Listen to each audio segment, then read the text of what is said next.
सो hey guys, Divine Realm series के इस episode की शुरुआत होती है लास्ट एपिसोड के एंडिंग सीन के ही साथ में, जहां पर अब हमें सबसे पहले दिखाया जाता है प्रिंस शीशोंग को, जो कि जैसे ही जागता है वो चिल्लाते हुए कहता है कि मुझे मत मारो, क्योंकि उसको आखिरी मोमेंट यही याद था कि उसकी जान जाने वाली थी। जो चीजें तो सोच सोच कर ही उसके तो पसीने छूट जाते हैं जिस मोमेंट पर तभी इसके पास में आ जाता है चैंग्यू, जो कि शीशोंग से कहता है कि प्रिंस आप ये दवाई पी लीजिए, इससे आप जल्द ही ठीक हो जाओगे। तभी इसको याद आता है कि जब शीशोंग की जान खतरे में थी तो चैंग्यू ने सामने आकर उसे बचा लिया था, जिसकी वजह से वो थोड़ा सा खुश हो जाता है और कहने लगता है कि चैंग्यू आपका बहुत बहुत शुक्रिया मेरी जिंदगी बचाने के लिए। इसके बाद अब चैंग्यू प्रिंस से ये कहने लगता है कि वैसे ये बात मुझे काफी ज्यादा सरप्राइजिंग लगी कि आपके इस मिशन के अंदर कोई भी स्किल ट्रेंड फाइटर क्यों नहीं है, जबकि ये जानते हुए कि आप लोगों के सिर पर कितना बड़ा खतरा मंडरा रहा है। तो प्रिंस मेडिसिन को पीते हुए कहने लगता है कि आज से 20 दिन पहले जो काफी खतरनाक हादसा हुआ था उसमें सभी के सभी पावरफुल फाइटर्स पहुंच चुके थे कियान्यू पैलेस की सुरक्षा करने के लिए, और वहीं पर ही उन सभी की मौत भी हो गई थी। चैंग्यू कहता है कि अब तो मैं ये बात जानने के लिए और भी ज्यादा क्यूरियस हूँ कि आप लोगों ने आखिर लेडी सेंजी को क्यों मारा था, ऐसी क्या जरूरत आन पड़ी थी जिसकी वजह से आप लोगों को इतना बड़ा कदम उठाना पड़ा। तो प्रिंस कहते हैं कि इस चीज की शुरुआत आज से कुछ साल पहले हो गई थी, क्योंकि हमारा जो स्टेट है वो काफी ज्यादा कमजोर था, इसी वजह से वो फंस गया था जिन स्टेट और रोंग स्टेट के बीच में। लेकिन हम लोग चारों तरफ ही शांति कायम करने के लिए इन लोगों के साथ में समझौता करने के लिए भी तैयार हो गए थे, जिससे कि हमारी हेल्प करने के लिए रोंग स्टेट सामने आया था, लेकिन लेडी शेंजी ने सब कुछ ही तबाह करके रख दिया था। चैंग्यू कहता है कि क्या इसी वजह से क्योंकि जाओ सिंगर ने मैरिज अलायंस को रिफ्यूज कर दिया था। प्रिंस कहता है कि हाँ, इन सभी की शुरुआत उसी बात से ही तो हुई थी, लेकिन जो बर्बादी और तबाही हुई है वो तो केवल 1 महीने पहले से ही स्टार्ट हुई, क्योंकि जिन स्टेट वालों के पास में मौजूद था एक बहुत ही ज्यादा पावरफुल डीटी, जिनको साथ ही साथ डिवाइन रियल्म की तरफ से एक अध्यादेश भी जारी किया गया, जो कि ये था कि जाओ स्टेट में मौजूद लेडी सेंजी को जान से मार दिया जाए। जो बात सुनकर तो चैंग्यू भी शौक हो जाता है, क्योंकि डिवाइन रियल्म से किसी भी अध्यादेश का आना ये कोई मजाक की बात नहीं थी। इसीलिए वो कहने लगता है कि आखिर डिवाइन रियल्म वालों को क्या पड़ी थी कि वो यहाँ के मैटर्स में दखल अंदाजी करे। प्रिंस बताता है कि साथ ही साथ उस डीटी ने इन लोगों से ये कहा था कि अगर जाओ स्टेट इन लोगों के साथ में कोऑपरेट करती है उस लेडी सेंजी को जान से मारने के लिए, तो वो लोग उस वॉर को सीज कर देंगे। इसके बाद फिर ये जो जाओ स्टेट है वो एफिलिएट हो जाएगा जिन स्टेट के साथ में। जिन स्टेट अपनी ताकतों का इस्तेमाल करेगा जाओ स्टेट की हेल्प करने के लिए। चैंग्यू कहता है कि आखिर किस तरीके के कोऑपरेशन की बातें चल रही थी और वो डीटी कौन है जिसने ये सब कुछ किया। प्रिंस बताता है कि जिस रात ये सारा का सारा नजारा हम लोग अपनी आंखों से देख रहे थे, उस समय पर जिन स्टेट वालों की तरफ से सिटी के अंदर लाया गया था एक पपेट को, और ये उसी डीटी के ही डिसेंडेंट है जिसकी वजह से ये सब कुछ हो रहा था। उस पपेट की ताकतें आसमान छू रही थी और साथ ही साथ पूरी सेना ने घेर लिया था कियान्यू पैलेस को। पहले तो हमें यही लग रहा था कि वो जो पपेट है वो मरा हुआ हो, लेकिन वो अचानक से ही जिंदा हो गया। उस डीटी के वेलकम करने के लिए हमें यह आदेश दिया गया था कि हम एक लाइट को जलाएं, और फिर हम लोगों ने उस पपेट को आसमान में उड़ते हुए जाते हुए देखा, जो कि पहुंच चुका था लेडी सेंजी के पैलेस के सामने। और हमारी इस दुनिया के अंदर केवल एक डीटी के अंदर ही पावर है कि वो दूसरे डीटी को जान से मार सकता है। इसके अलावा किसी के अंदर भी इतनी ताकत नहीं है कि वो किसी डीटी को जान से मार सके। जो बातें अब अच्छे तरीके से समझ रहा था चैंग्यू, और फिर वो कहने लगता है प्रिंस से कि मैंने ये सुना है कि आपको हर रोज ही सिटी के अंदर पेट्रोलिंग करने के लिए जाना पड़ता है, तो क्यों ना आप मुझे अपने साथ में ले चलो, मैं आपकी हेल्प भी करता रहूंगा और आपको प्रोटेक्ट भी रखूंगा। जो बात सुन के प्रिंस काफी खुश होता है और कहता है कि ये तो मेरा सौभाग्य है। जिसके बाद हमें अगले ही सीन में दिखाया जाता है शाओलिंग और चैंग्यू को, जो कि प्रिंस के साथ में ही जा रहे थे, और ये लोग पहुंच जाते हैं एक बहुत ही विशालकाय सेना के सामने, और ये सेना लगी हुई होती है कई मंजिला ऊंचे जियाजी हॉल के सामने। और इस जियाजी हॉल को कहा जाता है इंपीरियल सिटी का सीक्रेट वॉल्ट, और इसके अंदर जाओ स्टेट का हर वो एक राज छुपा है जिसके बारे में हर कोई नहीं जानता। जाओ स्टेट की हिस्ट्री की हर एक छोटी से छोटी बात हमें इसके अंदर पता चल जाएगी। लेकिन तभी चैंग्यू कहता है कि इसके अंदर से तो काफी ज्यादा स्ट्रॉन्ग स्वॉर्ड ऑरा और किलिंग इंटेंट निकल रहा है। इस बताते हैं कि क्योंकि इसको यहाँ पर बने हुए 100 साल से भी ज्यादा हो चुके हैं, और जियाजी हॉल के अंदर ज्यादातर वॉर के लिए वेपन्स को ही रखा गया है, जिसकी वजह से बेशक इसके अंदर से पावरफुल स्वॉर्ड का एहसास तो होगा ही। जिसके बाद अब वो दिखाते हैं चैंग्यू को कीफेंग लेक। वो बताते हैं कि जाओ स्टेट माउंटेन्स के बीच में बसा है और माउंटेन की ऊंचाई पर बसा है, और ऐसा हो पाना इतना भी आसान नहीं था जितना कि कहने में लगता है। ये लोग अब चलते चलते पहुंच चुके होते हैं कियान्यू पैलेस के सामने, जो कि तबाह हो चुका था। चैंग्यू तभी अपने सामने एक रास्ते को देखता है और प्रिंस से पूछता है कि वैसे ये रोड कहाँ पर जाता है। प्रिंस बताते हैं कि वो जो रास्ता है वो जाता है स्टेट के प्रिसेप्टर के मेंशन के लिए। हमारे स्टेट प्रिसेप्टर ही है जो कि पूरे जाओ स्टेट का भविष्य है, क्योंकि सभी के सभी बड़े फैसलों की जिम्मेदारी उन्हीं के कंधों पर ही होती है। लेकिन अब तो हम सभी जानते हैं कि जाओ स्टेट की क्या हालत हो गई है। हमारा भविष्य तो अंधकार में जाते हुए नजर आ रहा है। चेंगू कहता है कि अच्छा तो ऐसी बात है, स्टेट प्रिसेप्टर भविष्य तय करते हैं पूरे जाओ स्टेट का। तो फिर आकर ये विजार्ड कौन है और इसका क्या काम है हमारे स्टेट के अंदर। इस बताता है कि वो विजार्ड ही है जो कि हमारी सिटी को बचाता है हर एक की मुसीबत से। अगर इंपीरियल सिटी को कोई भी खतरा आएगा तो वो अपनी जान भी जोखिम में डाल सकता है। जो सारी की सारी बातें सुनने के बाद शाओलिंग कहने लगती है कि केवल एक इंसान को जान से मारने के लिए पूरी की पूरी सिटी की ही जान खतरे में डाल दी। आखिर ये आइडिया किसका था। जो बात सुन के चेंगू कहता है कि तुम जरा अपना मुंह बंद रखो शाओलिंग। प्रिंस बताता है कि लेकिन जैसे ही लेडी सेंसी की मौत हुई थी तो वहाँ पर आ चुका था सुजाकू बर्ड, जिसने चारों तरफ ही तबाही मचाना शुरू कर दिया और उसका मुकाबला करना पड़ा था विजार्ड को। और इतनी बड़ी ताकत का सामना करने की वजह से उसे भी काफी ज्यादा बैकलैश का सामना भी करना पड़ा। जिस मोमेंट पर तभी वहाँ पर एक सर्वेंट आता है और कहता है कि लॉर्ड शॉन्ग यहाँ पर आ चुके हैं। चेंगू प्रिंस का शुक्रिया अदा करता है उसे ये सारी की सारी चीजें बताने के लिए और कहता है कि क्या मैं अपने जूनियर के साथ में यहीं पर थोड़ा सा टहल सकता हूँ। तो प्रिंस कहते हैं कि हाँ ठीक है, आप जो चाहो वो कर सकते हो, लेकिन कल रात जो हुआ था उसके बारे में आप कुछ भी नहीं जानते। चेंगू कहता है कि हाँ बिल्कुल, कल रात केवल मैंने आपकी जान बचाई थी और मैं कुछ भी नहीं जानता। जो बात सुन के प्रिंस भी खुश होते हैं और सोचते हैं कि उन्होंने काफी अच्छे बंदे को चूज किया। जिसके बाद अब चेंगू और शाओलिंग दोनों के दोनों पहुंच चुके होते हैं क्यानियो पैलेस के पास में। शाओलिंग कहने लगती है कि लेडी सेंजी कितने बड़ी लेवल पर थी कि हर कोई उनका सम्मान किया करता था। जो बात सुन के चेंगू शाओलिंग से कहता है कि तुम अपने कल्टीवेशन पर फोकस करो, हो सकता है कि आने वाले टाइम में तुम उसके बराबर के बन जाओ। तो शाओलिंग कहती है कि हाँ ऐसा हो सकता है, लेकिन मुझे तो डर लगता है। चेंगू उसे बताता है कि देखो, दूसरे लोगों के लिए कल्टीवेशन एक ऐसी चीज है जो कि हर कोई नहीं कर सकता, लेकिन मेरी नजर में तुम सबसे ज्यादा अलग हो, क्योंकि तुमने खुद से ही बना ली है एक इनेट स्पिरिट, जिसकी वजह से मैं ये मानता हूँ कि तुम ऑलरेडी हजारों लोगों से तो एक कदम आगे ही हो। जो बात सुन के शाओलिंग चेंगू से कहते हैं कि सीनियर, का आपके पास में भी है कोई इनेट स्पिरिट। जो बात सुन के चेंगू अपने आप ही एक विजन देखने लगता है जब पिछले जन्म में उसकी मौत हुई थी, जिससे कि शाओलिंग तुरंत ही उसको जगाती है। तो फिर वो उसको ये बताने लग जाता है कि मेरे पास में एक स्पिरिट हुआ तो करती थी, लेकिन अब वो जा चुकी है। लेकिन शाओलिंग कहती है कि आखिर ऐसा कैसे हो सकता है, क्योंकि हमारी जो इनेट स्पिरिट है वो तो जुड़ी हुई होती है हमारे स्पिरिचुअल वर्ल्ड के साथ में, और अगर वो नहीं बचेगी या उससे कुछ हो जाएगा तो हमारा तो स्पिरिचुअल वर्ल्ड ही खत्म हो जाएगा। चेंगू कहता है कि हाँ मैं अच्छे तरीके से जानता हूँ और फिर मैं किसी भी लायक नहीं बचूंगा। शाओलिंग कहते हैं कि सीनियर, शायद ऐसा हो सकता है कि आपकी जो यादें हैं वो थोड़ी सी गलत हो, जरूरी तो नहीं है कि आपने जो कुछ भी सोचा है वो एकदम ही सही हो। जिसके बाद हमें अगले ही सीन में दिखाया जाता है स्टेट प्रिसेप्टर को, जिनके पास में चलते हुए पहुंच जाती है जियांगर, और वो एक वेल के पास में खड़े हुए थे, जिसके बारे में बताते हुए वो जियांगर से कहने लगते हैं कि ये कनेक्टेड है चीफेंगल लेक से, जिसका पानी बेहद ही स्वीट है। अगर तुम चाय बनाना चाहती हो तो इसको ले जाओ, या फिर मैं तुम्हें वो पानी निकाल के दे सकती हूँ। जो बात सुन के तभी जियांगर उनसे कहने लगी थी कि आपने जो ये मीठे पानी के अंदर जो छुपा के रखा है, अब वो मुझसे छुपाने की जरूरत नहीं है, क्योंकि अब मैं हर वो की चीज जानती हूँ जो आप मुझसे छुपाते आ रहे थे। और जिस कुएं के बारे में आप बात कर रहे हो सेम वैसा ही है क्यानियो पैलेस के भी अंदर, साथ ही साथ एक ऐसा ही है अंडाइंग सेक्टर के अंदर, और एक मौजूद है इंपीरियल पैलेस के अंदर। आपको क्या लगता है मुझे इनके बारे में पता नहीं होगा? और जैसा कि आप लोगों ने मेरे क्यानियो पैलेस को बर्बाद कर दिया, इसी वजह से ना तो मैं इंपीरियल पैलेस में जा सकती हूँ और न ही अनडाइंग फॉरेस्ट में जा सकती हूँ। इसीलिए मेरे पास में केवल और केवल एक ही ऑप्शन बचा हुआ था, वो है स्टेट प्रिसेप्टर के मेंशन में बने हुए कुएं का। जो बात जानकर स्टेट प्रिसेप्टर के तो पैरों तले से जमीन खिसक जाती है और वो हंसते हुए ये कहने लगते हैं कि मैंने तो कुछ और ही सोच कर रखा था, मुझे लगा था कि तुम्हें शायद मेरी चिंता है, इसी वजह से तुम यहाँ पर आई हो, लेकिन तुम तो आई थी अपने मकसद को पूरा करने के लिए। जो बात सुन के जियांगर कहती है कि मास्टर, अब आपको ज्यादा भावनाओं में बहने की जरूरत नहीं है। जो बात सुन के मास्टर कहते हैं कि क्या तुम ये बात जानती हो कि इसके अंदर कौन से तरीके का मॉन्स्टर रहता है? अगर तुम्हें पता चल जाएगा तो फिर तुम उस जगह के बारे में सोचना ही छोड़ दोगी। जो बात सुनते ही जियांगर कहती है कि लेकिन मास्टर, मैं उस मॉन्स्टर को खुद ही अपनी आंखों से एक बार देख चुकी हूँ, लेकिन जो भयानक रूप मैंने अपनी आंखों से देखा था वो इतना ज्यादा खतरनाक था कि अगर इस दुनिया के सभी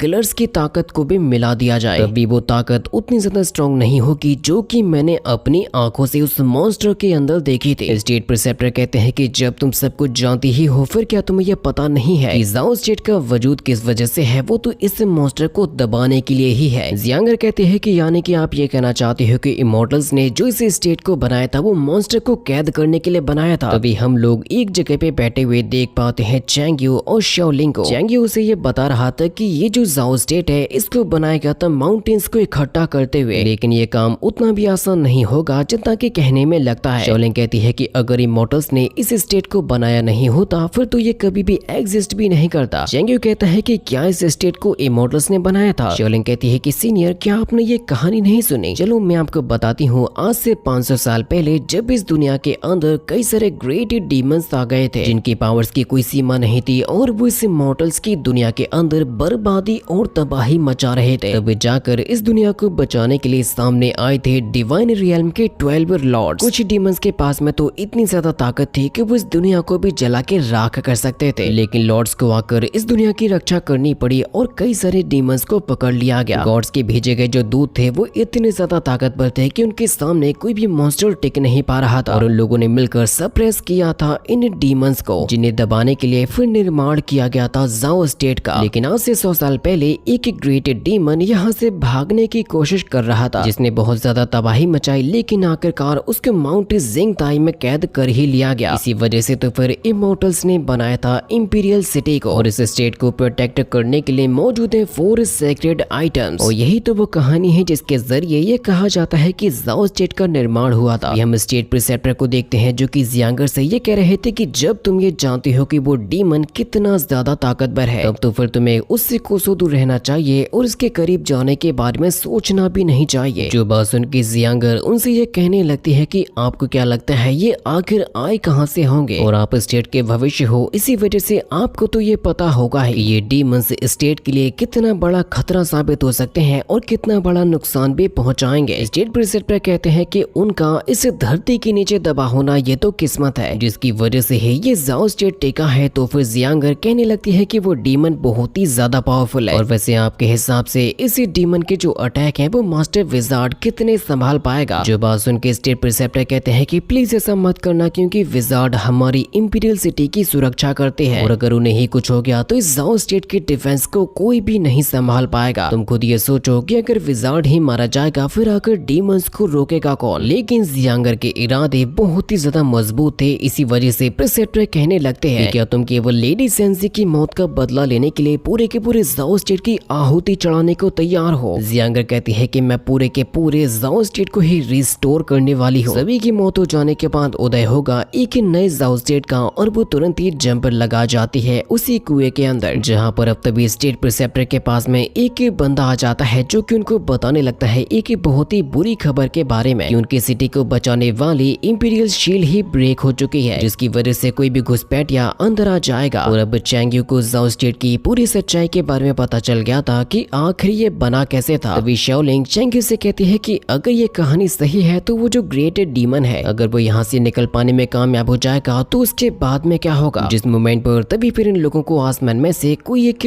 बंदी आते हुए नजर आती है जो कि एक गॉडेस के जैसे नजर आ रही थी और वो जा रही होती है यहाँ के लॉर्ड के पास में, लेकिन इन सारी चीजों के ऊपर नजर रखे हुए होती है जियांगर की वो चिड़िया। तभी हम लोग लॉर्ड जाओफू को देखते हैं जिसने जैसे ही उस गॉडेस को देखा था वो तो फिसलते हुए नीचे आने लगता है, जिसके पीछे पीछे शीशोंग और शोंगसी दोनों के दोनों ही भागते हुए आ रहे थे। वो गॉडेस तुरंत ही अपनी उड़न तस्तरी में से निकलकर बाहर आने लगती है। इसके नीचे आते ही अब तुरंत ही उसके सामने आ चुके होते हैं लॉर्ड फो और इस लड़की का असल में नाम होता है लूजिया जो कि होती है स्वॉर्ड हेवनली सेक्ट के चीफ, जिसकी ब्यूटीनेस को देखकर तो इन बंदों के मुंह खुले के खुले रह जाते हैं। तभी मिनिस्टर शोंगशी ये कहने लग जाते हैं कि लॉर्ड फो जरा देखिए तो आपके सामने खड़ी हुई है चीफ लो, जिनको देखते ही तभी लॉर्ड फो कहने लग जाते हैं कि लूजिया आप सच में बहुत ही अमेजिंग हो, आपके दर्शन पाकर तो हमारे तो भाग्य ही खुल गए। जो बात सुनते ही लूजिया कहने लगती है कि मुझे बेकार के काम नहीं करने, हम लोग सबसे पहले अपने काम की बात कर लेते हैं, इसीलिए आप मुझे सबसे पहले ले चलो उस खतरनाक से जगह पे जहाँ पर ये हादसे हो रहे हैं, जिनको अपने साथ में तुरंत ही यहाँ से ले जाने लगते हैं लॉर्ड शोंगशी। और इस नजारे को नीचे खड़े हुए चैंगयू और शाओलिंग दोनों के दोनों ही देख चुके थे। चैंगयू कहता है कि शायद ये वही इमॉर्टल है जिनको यहाँ पर इनवाइट किया गया था, चलो चलकर हम लोगों को एक बार उन्हें देखना चाहिए। लेकिन ये बात शाओलिंग को अच्छी नहीं लगती और वो कहने लगती है कि वो कोई डीमन तो नहीं है, ना तो उसके 3 सर हैं और ना ही उसके 6 हाथ हैं, फिर आकर तुम्हें उसमें क्या ही देखना है, इसीलिए मेरे साथ साथ में चलो और तुम्हें वहाँ पर जाने की कोई भी जरूरत नहीं है। जिससे ये साफ साफ दिखाई दे रहा था कि शाओलिन को जलन हो रही है उस इमॉर्टल लड़की से। इसके बाद अब हमें अनडाइंग फॉरेस्ट का नजारा दिखाया जाता है जहाँ पर हम देख पाते हैं विजार्ड को और उसके पास में पहुंच जाता है उसका खबरी, जिन लोगों को अब ये पता चल चुका होता है कि जाओ स्टेट के अंदर आ चुका है कोई स्वॉर्ड हेवनली सेक्ट का पर्सन। लेकिन आखिर ऐसा कैसे हुआ? स्वॉर्ड हेवनली सेक्ट वालों को क्या ही लेना देना है जाओ स्टेट वालों से? विजार्ड कहता है कि अब क्योंकि उन लोगों ने भेजा है अपने किसी कल्टिवेटर को, तो इसका मतलब ये जरूर से होगा कि इंपीरियल सिटी के अंदर कोई न कोई बड़ी घटना तो घटने वाली है। वो कहता है कि अब तो मुझे सबसे पहले तो ये बताओ कि जो हमलावर जिन स्टेट और रोंग स्टेट से आने वाले थे क्या वो आ चुके हैं? तो वो बंदा कहता है कि जैसे ही जिंगर निकलेगी स्टेट प्रिसेप्टर के मेंशन से तो उसकी मौत तो निश्चित है। जो बात सुन के विजार्ड कहता है कि मैं तुम्हारे जज्बे को मानता हूँ लेकिन अब कोई भी गलती नहीं होनी चाहिए। वो बंदा पूछने लगता है कि क्या हमारे पास में क्या और कोई रास्ता है जिससे कि हम स्टेट प्रिसेप्टर के रूम तक पहुंच सके? इससे कि तुरंत ही विजार्ड को वही रास्ता याद आ जाता है जिसका अभी फिलहाल में यूज कर रही है जियांगर, यानी कि उसे कुएं का विजार्ड कहने लग जाता है कि अब तो उसकी जान निश्चित से जाएगी। जिसके बाद हमें अगले ही सीन में दिखाया जाता है जियांगर को जो कि पानी के नीचे जाते ही जा रही थी। वो उस कुएं के अंदर सैकड़ों फुट गहराई में पहुंच चुकी थी, लेकिन यहाँ पर भी सेफ्टी के लिए कुछ सिस्टम लगे हुए थे जिन अटैक से जियांगर ने अपने आप को बड़ी ही आसानी के साथ में बचा भी लिया था। और जैसे ही जियांगर ने इस कुएं की तली में एंट्री मारी होती है तो यहाँ पर चारों तरफ का नजारा तो और भी ज्यादा मिस्टीरियस नजर आता है। जियांगर के सामने मौजूद होते हैं बहुत ही विशाल का स्टैचूज जिनके बगल से होकर वो जैसे ही गुजरती है तो उन स्टैचूज के अंदर अपने आप ही हलचल होने लगती है, यहाँ तक कि वो तो एक्टिवेट भी होकर जियांगर के ऊपर हमला करने की कोशिश करने लगते हैं। लेकिन उनकी शक्ति इतनी भी ज्यादा नहीं थी क्योंकि जियांगर यहाँ पर उनसे निपटने के लिए यूज करने लग जाती है अपने अम्ब्रेला के पावर को, जिसकी वजह से वो दोनों ही स्टैचू एक दूसरे के साथ में टकरा जाते हैं और वहीं पर डिस्ट्रॉय भी हो जाते हैं। यानी कि अब जियांगर को रोकने वाला यहाँ पर कोई भी ऐसा बचा ही नहीं था, जिससे कि फिर अब वो तुरंत ही तेजी के साथ में अपने मिशन की तरफ आगे भी बढ़ने लगती है और वो फाइनली उसी जगह के अंदर एंटर कर जाती है जहाँ पर बांधा गया होता है one of the most powerful demon को, जो कि एक्चुअल में होता है मल्टी टेल्ड फॉक्स। और उसको यहाँ पर हो चुके हैं पूरे के पूरे 100 साल, जिसकी जंजीरें बहुत ही ज्यादा मजबूती के साथ में बंधी हुई थी जैसे कि वो गॉड्स ने बांधी हो। जियांगर के इस जगह पे आते ही सभी के सभी मशालें अपने आप ही एक्टिवेट हो जाती है। जियांगर फाइनली पहुंच चुकी होती है उस फॉक्स के सामने, जो कि कई सालों बाद अपनी आंखों के सामने एक इंसान को देखकर शॉक रह जाता है। लेकिन साथ ही साथ उसने जियांगर को पहचान भी लिया था क्योंकि कई सालों पहले जियांगर लेडी सेंजी के साथ में यहाँ पर आई थी। इसीलिए वो फॉक्स कहता है कि तुम दोबारा से यहाँ पर क्या करने के लिए आई हो? मैं तुम्हें अच्छे तरीके से पहचानता हूँ, लेकिन आज तुम अकेली क्यों आई हो? क्या तुम इतनी ज्यादा ताकतवर हो गई हो कि तुम्हें किसी की भी जरूरत नहीं पड़ी? जियांगर कहते हैं कि तुमसे मिले हुए मुझे काफी समय हो चुका था। जो बात सुनते ही वो फॉक्स ईविल तरीके से हंसने लगता है और कहता है कि आखिर वो औरत कहाँ पे है? जियांगर बताती है कि मेरी माँ की मौत हो चुकी है। जो बात सुनते ही फॉक्स तो एकदम ही चौंक जाता है और ये कहने लगता है कि आखिर ऐसा हो कैसे सकता है? आखिर इतनी ताकत किस में आ गई जिसने लेडी सेंजी को जान से मार दिया? जियांगर कहती है कि तुम ये बात खुद से ही सोचो कि आखिर मैं तुमसे झूठ क्यों बोलूंगी? वो फॉक्स हंसते हुए कहता है कि क्या सच में वो औरत मर चुकी है और तुम उसी की ही बेटी हो? जो बात सुन के जियांगर कहती है कि मेरी माँ ने मुझे बड़ा होते हुए देखा है। वो फॉक्स कहता है कि लेकिन तुम अभी भी बहुत ही ज्यादा कमजोर हो उस ताकत के मुकाबले जो तुम्हारी माँ के पास में थी। अगर तुम अपनी पूरी जिंदगी भर भी कल्टीवेशन करोगी तभी तुम अपनी माँ की ताकत के बराबर तो कभी भी नहीं पहुँच पाओगी। जो बातें जियांगर के दिल पर तो लग रही थी, लेकिन आखिर वो क्या ही कर सकती है। जियांगर कहती है कि अब क्योंकि तुम इतने ज्यादा पावरफुल तो हो ही, फिर तो तुम ये जानते ही होगे कि मैं यहाँ पर क्यों आई हूँ। फॉक्स कहता है कि ये बात तो निश्चित है कि तुम यहाँ पर मुझे मारने के लिए तो नहीं आई हो। जियांगर कहती है कि मैं तुम्हें इस कैद से आजाद करने वाली हूँ। जो बात सुनते ही वो फॉक्स हंसने लगता है जिसकी जंजीरें भी हिलने लगती है, यहाँ तक कि उसके केवल एक कदम आगे बढ़ाने से इतनी ज्यादा खतरनाक एनर्जी निकलती है कि जियांगर तो इस ताकत के सामने खड़ी भी नहीं रह पाएगी। और वो फॉक्स कहने लगता है कि क्या तुम ये जानती भी हो कि मैं कौन हूँ? जियांगर कहती है कि मुझे इस बात से कोई भी फर्क नहीं पड़ता कि तुम पहले के समय में क्या थे, लेकिन अब मैं ये बात जानती हूँ कि तुम मेरी आंखों के सामने जंजीरों में बंधे पड़े हो और कुछ भी नहीं कर सकते। जो बात सुनकर उस डीमन को गुस्सा तो आ गया था, लेकिन वो कहने लगता है कि अगर तुम लोगों की हेल्प डिवाइन रियल्म के दूत ने ना की होती तो क्या तुम्हें सच में लगता है कि तुम लोग मुझे कैद करके रख भी पाते? जियांगर कहते हैं कि तुम्हें बांध के रखा है हेवनली फेट की 6 चेन्स ने और वो सभी के सभी लॉक करके रखती है तुम्हारी 6 डिवाइन सोल्स को, जिनमें से मैं एक को अभी के अभी और तुरंत ही अनलॉक भी कर सकती हूँ। जो बात सुन के तो उस डीमन के चेहरे पे स्माइल आ गई थी और वो कहता है कि क्या सच में तुम्हारे पास में इसकी चाबी है। जियांगर कहती है कि सभी के बारे में तो नहीं, लेकिन मैं 4 चाबियों के बारे में तो जानती ही हूँ। वो डीमन कहता है कि एक मिलेगी स्टेट प्रिसेप्टर के मेंशन के अंदर, दूसरी मिल जाएगी विजार्ड पैलेस में, तीसरी मिलेगी कियानियो पैलेस में और चौथी मिल जाएगी इंपीरियल पैलेस के अंदर। जियांगर कहती है कि जब तुम ये जानते हो कि सभी की सभी चाबियां कहाँ पर हैं, फिर आकर अभी तक यहाँ पर कैद क्यों हो। मुझे तो ऐसा लगने लगा है कि वो ग्रेट डीमन जिसकी कहानियां मैंने सुनकर रखी थी वो शायद कमजोर पड़ चुका है। जो बातें सुनकर उस डीमन को गुस्सा तो आता है। वो कहने लगता है कि लेकिन उन 4 चाबियों से मैं केवल अपनी 4 डिवाइन सोल्स को ही रिलीज कर पाऊंगा, लेकिन जो बाकी की 2 बची हुई होंगी उनको आकर मैं कैसे रिलीज करूंगा। और वैसे क्या तुम्हें पता है कि अगर मैं यहाँ से रिलीज हो गया तो इसका परिणाम क्या निकलेगा। जिसके बारे में जियांगर थोड़ा सा सोचती है और ये कहने लगती है कि मैं तुम्हारा यूज करना चाहती हूँ किसी को जान से मारने में, और इसके आगे की कहानी होगी नेक्स्ट एपिसोड के अंदर।